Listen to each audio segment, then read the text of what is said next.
Welcome back, guys. Hope you've had a wonderful weekend and a great Sunday too. Happy Father's Day. So we got a few updates to go over in the VA stuff, as some Genshin voice actors are saying that their collective work refusal, their strike, whatever they're calling it, will continue despite the official SAG-AFTRA video game strike seemingly coming to a conclusion soon enough. Well, the Genshin VAs, the ones who've been participating in the collective work refusal strike thing, seem like they want to keep on going. We've also got a Reddit post from our Genshin Impact calling for VAs to get fired, which seems to have been well received by the majority of people responding to it. However, the mods still decided to delete that entire post. However, I've got a screenshot of it I took last night just in case it got removed. And yeah, sure enough, it got removed today, it looks like. Or last night after I took the screenshot at some point. But yeah, we'll take a look at what it said before it got removed. That should be fun. Then we'll take a look at what people are saying in response, wanting VAs to get replaced and all that stuff. But let's start with the collective work refusal update as mentioned, as that takes us over to Blue Sky, the VA Sean Chiplock, VA for Deluxe and Genshin Impact. So let's see what Deluxe VA has to say here. Just getting this out of the way so folks can share when people inevitably start asking. No, the SAG-AFTRA strike ending does not mean that the Genshin cast strike is also over. Genshin is non-union, and SAG's contracts have no say on it. The cast strike is an independent collective work refusal. So yeah, that stuff we already knew, that the collective work refusal is not a part of the official SAG-AFTRA video game strike against a number of major Western corporations, such as EA, Warner, etc., etc. Still, it is interesting to see some of these VAs partaking in the collective work refusal against Toyoverse to confirm that they plan on continuing even after the official strike is done. This is interesting because specifically, it seemed like the collective work refusal VAs were trying to piggyback off the momentum of the official strike, and with the official strike being done, you could say that momentum is basically now gone. However, at the same time, this collective work refusal has been going so poorly that they didn't really have much momentum left anyways. I mean, Hoyoverse doesn't seem to want any part of this and has even recast some of them. Regarding public goodwill towards their collective work refusal, that's in the gutter. They've been exposed for their manipulations, etc., etc., and lost basically all public goodwill. So yeah, I guess there's not much momentum left for them to lose, even if they continue like going on with this collective work refusal. Which they seem intent on continuing, at least a number of them. We'll have to see if more of them continue to step away, like Erica, the VA for Venti, has already. Let's see this next post by Sean Chiplock. See this thread for more info. Genshin cast members independently chose to join the effort to ask for better protections on the project, and it's up to them. It's up to him. Wait, what? I think it's a typo. It's up to them independently if they want to return without them. As a non-union project, Genshin does not get the SAG agreement benefits. And you're not supposed to be working on it because of Global Rule 1, but hey, these people really want the cake, they want to eat it too. What's this? Response reads, how do you balance in your head independent with threats? Blink twice if you're in danger. Where Erica had said, I think so, SAG has been sending threatening letters, so it's been very difficult to navigate, but they were rude to me and I'm sick of this stuff, so lol. And as we know, a lot of the VAs in the clique are very upset at Erica. They were instantly upset at Erica for bringing forth this information to the public and wanting to get back to work and step away from the strike anyways.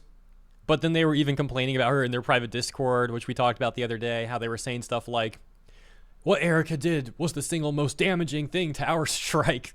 Like, get wrecked. Response by Jackson to Sean Chiplock says, I truly don't understand why so many SAG members were on Hoyo games if it's literally against their own rules to work non-union in the first place. How are we going to take this union seriously when they so arbitrarily enforce their own rules? Response reading from Chizu, because it's their Trojan horse tactics. It's even in SAG's website, likely referring to the page Union Myth number 10. And then says they encourage their VAs to take non-union jobs so they can strong arm from the inside later. Yes, and they also talk about collecting intel, basically. Like, oh, while you're there, you can also look for other jobs people may know about or have heard about that are not union, so we can try to go get those ones flipped next. But let's take a look at some posts where Sean Chiplock responded. For example, Lego had said, so what are you planning to do? Are you going to come back to voicing in Genshin anytime soon? Sean Chiplock saying, I'm ready to return to work on it the very instant that I can have protections written into my contract that prevent my voice from being modified by AI or used to train it. Is the contract with Hoyo or the recording studio they use? I believe it's with the former through the latter. But even if I happen to be wrong on that, it doesn't change the fact that it doesn't have what I'm asking to be added. Okay, I might be a complete fool for not understanding, but how is this going to work if you are not even sure who has to make the addition to the contract? Is there anyone who knows and is actively negotiating with the other side? You don't have to answer, but I'm growing really worried for you. And the last response here by Sean says, at the end of the day, there is a document I have to sign that initiates my contract connecting me to the project that outlines the terms of the work I am to perform and under what conditions, as well as the compensation I'll receive for it. I'd want AI protections added to that same document. It is concerning, though, that right above that, he seems unsure about which party is even really responsible for presenting this contract to him and having the ability and the capacity to change the terms of the contract. You know, this seems like a pretty important thing to get right when you're trying to strike against a party, strike against the company. You know, you probably want to be sure you're going after the right people, I'd imagine. This next part is not specifically about Sean, so I'm not trying to single him out here. This is now just like a general statement about the collective work refusal. Many people have criticized the collective work refusal as the VAs seeming like they don't know what they're talking about. For example, many of the VAs that came to Reddit and or made damage control statements on Twitter would then get responses from people pointing out issues and inconsistencies with what the VAs were saying and or simply having questions, to which oftentimes these VAs presented either information that was incorrect or they just went completely radio silent and dodged everything. That takes us back to the initial post we read from Sean Chiplock about the collective work refusal continuing, and this response he got from user Real Small, who seems to post an image from what looks to be Wikipedia, saying legality. Under the 1935 National Labor Relations Act, federal courts have held that wildcat strikes are illegal and that employers may fire workers participating in them. Nevertheless, U.S. workers can formally request that the National Labor Relations Board, in their association with their labor union, if they feel that the union is not adequately representing their interests. At this point, any strike action taken by the workers may be termed a wildcat strike, but there is no illegality involved as there is no longer a conflict between sections 7 and 9A of the NLRA. And Sean responds, saying, it says at the very beginning of that same article that wildcat strikes are unofficial actions by unionized workers without approval of union leadership. Genshin is non-union, and the union is uninvolved to begin with. However, it's still true that without a union contract, there's no legal protection. This whole thing is so freaking weird. Like, the union is not involved, but we literally saw them getting involved on Twitter trying to forward an agreement and get Hoyoverse to sign said agreement. It really seems like SAG-AFTRA and the majority of its members operate with a bunch of inconsistencies and hypocrisies. And to them, this is just the norm. This is just how the union functions. And oftentimes, these inconsistencies and hypocrisies seem to be to their own betterment.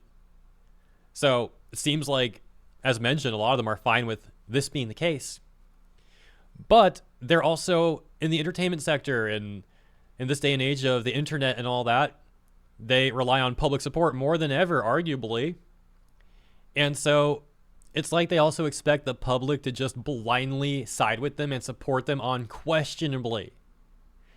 But that's not the case. People, of course, notice these odd things occurring, these inconsistencies, the hypocrisy. And in the case of this collective work refusal, VAs also just overtly lying and trying to manipulate people. In some cases, even advocating for harassment, violence, and attacking people. And then, of course, the fan bases and other people online call out this behavior. And then the VAs just get even more mad. Then they try and guilt trip us. Oh, you're just someone who hates workers. You just hate labor. Blah, blah, blah, blah, blah. Buzzword. And it's like, dude, at this point, people are so over it. That takes us over to our Genshin Impact. In a post that was rapidly becoming a top post yesterday before it was removed by the mods, with the title, Hot Take, they should just fire the VAs that don't want to come back already. Here's what the post said before it was deleted. With the flare discussion. So the strike is over, yet you're telling me that even so, there are VAs for Genshin, but still won't come back. Genshin was never supposed to be a part of the strike in the first place, because Hoyo was not one of the companies that was being struck. So they should have not been affected in the first place, as well as the fact that so many of these VAs telling Hoyo they should just sign with a union when that is literally against Chinese law. So it just frustrates me that instead of doing their job now, they are willingly not doing their job because they can't even use the strike as an excuse anymore, because it's done by people that were striking are supposed to be going back to work. As well as the fact that the reason that the VAs were saying that they were striking Genshin when Genshin wasn't categorized as one of the ones that was being struck, which means this is technically a wildcat strike, which is against the law in the US. They're technically the ones that are breaking the law now. So in my opinion, if they don't want to come back to their job and how they make money when their excuse for not working is ended, they should be replaced. They should be fired, and nobody should end up making a fuss over it when it was their decision not to work. Because just like in the industry, in the world, if you don't do your job, you're going to get fired and you're going to get replaced. Back over on the post itself, though deleted, we can still see the top responses. Well, let's take a look. User Acid Rain saying, if a regular Joe did this at their job, they would be fired immediately. But because people are emotionally attached to these characters, it's okay for them to act like children. I turned the audio for speaking off for the Natlon and newest Mondstadt off because it's annoying when the cutscenes are playing and you only get 2 speaking characters in it. Then I turned it back on for the Fontaine Archon quest that I'm doing. What's crazy is how many VAs act like they're solely responsible for the characters. It's so egotistical. Like, you didn't create the character, you didn't do the character design, the art for the character, you didn't, like, make the character itself as mentioned, you did not create that character, you're just voicing the character. And voicing it's cool, like, don't get me wrong, that's cool and it could definitely add to the character. But some of these people literally act like they own the character and or they're the most important thing to the character. And as mentioned, it's so freaking delusional and egotistical. A lot of them also do it purely off their own financial self-interest because the character is more popular than they are and the character actually has a fan base and they don't. And this is important specifically for them, not just for their own ego, but as mentioned financially, because a lot of them go to conventions and they want to try and get people to spend money on them for autographs, etc., etc. So they really try to link themselves, or you could even say leech off the character as much as possible. Now compare this to Japanese VAs, for example, who don't seem to be egotistical about this stuff, who understand that they're just one cog in the machine, so to speak. They're the voice for the character, but they don't try to take credit for the character like as a whole. They don't act like they're the most important thing around and should be worshipped by all the fans and everyone else, whatever. You know, the sort of stuff we see these US VAs doing. Well then, yeah, for example, these Japanese VAs, they do it with professionalism, with humility, with class, and it all works out. But alas, with these US VAs, man, seems like they have a real problem with this stuff. Of course, that's all a bit of a generalization. I'm sure there's examples of unprofessional Japanese VAs too. But in general, yes, it does seem like VAs from overseas, whether it's Japan or other countries, do seem to show more professionalism these days than many VAs here in the US, especially those who are a part of the SAG-AFTRA clique. Scrolling to the next top responses here, we could see someone saying not a hot take at all.